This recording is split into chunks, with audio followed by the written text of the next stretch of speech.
हिंदी कहानी भाग 4 तोता और मैना के संवाद में आप सभी का बहुत बहुत स्वागत है। पत्नी मैना जो है पुरुषों की बेवफाई की दलीलें देते देते उसका गला रुंध गया और वो रोने लगी। पति तोता जो है उसको धैर्य बंधा रहा है और कह रहा है कि प्रिय, सभी पुरुष एक जैसे नहीं होते हैं और न तो सभी स्त्रियां एक जैसी होती हैं। ये तो संसार है। पति तोते की बात को सुनकर मैना बोली, क्या स्त्रियां भी बेवफा होती हैं? तोता बोला, हाँ हाँ, सब एक जैसे नहीं होते हैं। मैंने आपको बताया ना, न पुरुष एक जैसे होते हैं न सभी स्त्रियां एक जैसी होती हैं। तो मैना बोली, क्या तुम किसी स्त्री के बारे में भी कुछ जानते हो? तोता बोला, एक नहीं बहुत सा जानता हूं। मैना बोली, अगर ऐसा है तो कुछ स्त्री के बारे में भी मुझे बताओ जो मेरे मन को तसल्ली आ जाए। तोता बोला कि ठीक है, सुनो। साथियों, कथा में आगे बढ़ने से पहले हम आप सभी को बता दें, हिंदी कहानियां जो होती हैं मनोरंजन के लिए होती हैं, किसी पर टीका और टिप्पणी के लिए नहीं। इन कहानियों से हमें बहुत सीख मिलती है। ये हमारे मन को और हृदय को प्रेरित करती हैं। इनकी रोचकता और भव्यता का असर सीधे हमारे आचरणों पर होता है और आचरणों से हम अपने हीरो भी बन सकते हैं और जीरो भी बन सकते हैं। ये कहानियाँ हमें बहुत ही अच्छे मार्ग पर ले जाती हैं और जीवन को आदर्श बनाने में हिंदी कहानियों का बहुत बड़ा योगदान है। और अब हम कथा में आगे बढ़ते हैं। तोता बोला, प्रिय, तुमने ठीक कहा था, मगर सच्चाई ये है, एक पुरुष के कपट के कारण पूरा पुरुष समाज दोषी नहीं माना जा सकता। जिस प्रकार एक कपटी स्त्री के कारण पूरी स्त्री जाति कपटी नहीं मानी जा सकती। मैना चौंक कर बोली और उसने अपना चेहरा ऊपर उठाया और बोली, क्या किसी स्त्री के कपट की कहानी तुमको मालूम है? तोता बोला, हाँ, मैं एक ऐसी कपटी स्त्री को जानता हूँ जिसकी कहानी इस प्रकार है। आगे तोते ने कहा कि शारदा नगर नाम का एक मशहूर शहर था। उसमें एक बहुत बड़े सेठ रहते थे। उनका नाम रूपचंद था। उनका एक पुत्र था, उसका नाम रानू था। और उसी नगर के पड़ोस में एक देवलगढ़ नाम का शहर था। वहाँ भी एक बहुत बड़े सेठ थे। उनका नाम सेठ कंचनलाल था। उनके एक पुत्री थी। धीरे धीरे पुत्री जब विवाह के योग्य हो गई, तब सेठ जी को पुत्री के विवाह की चिंता सताने लगी और उन्होंने पुरोहित को बुलाया और पुरोहित से कहा कि मेरी बेटी के विवाह के योग्य कोई वर की तलाश करो। तो पुरोहित जो है इधर उधर घूमने लगा वर की तलाश में। पता करते करते वो शारदा नगर में पहुंचा।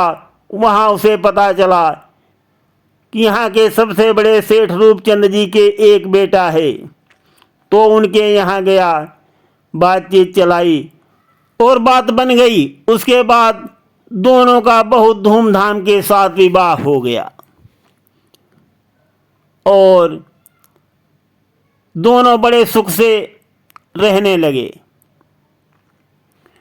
उसके बाद धीरे धीरे समय गुजरता गया और कुछ ही समय बाद रूपचंद जी का देहांत हो गया। अब रानू जो है वो अकेला रह गया।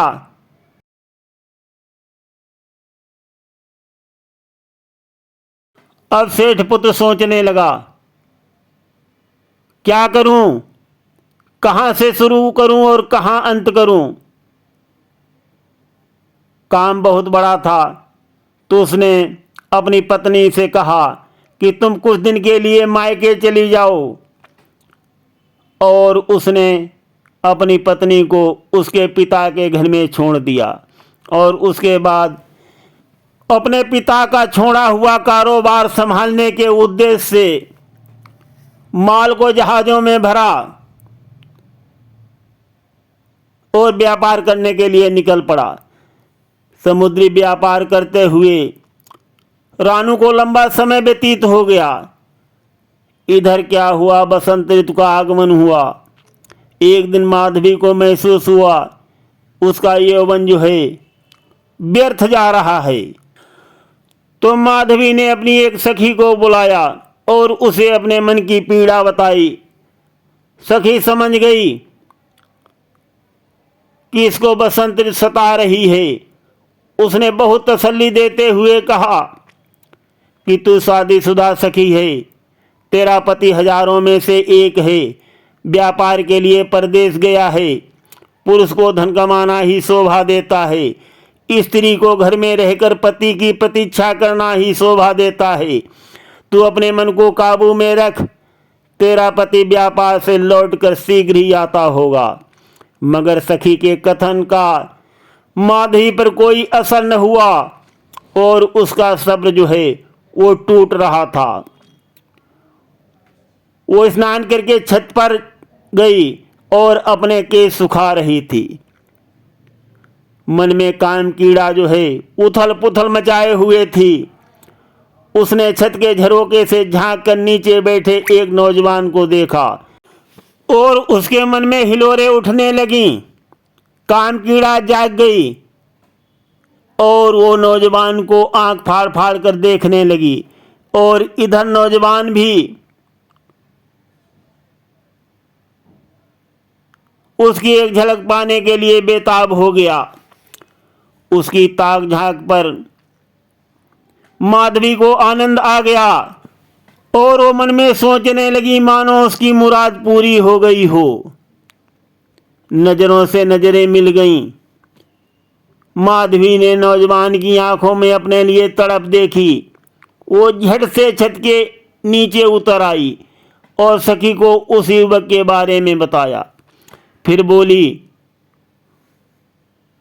अरे वो तो नौजवान मेरे प्यार का दीवाना हो गया, तू मुझे उससे मिलवा दे। आज का भाग हम यहीं पर विश्राम देते हैं। आगे की कथा हम भाग 5 में सुनाएंगे। क्या होगा सुनते रहिए। धन्यवाद।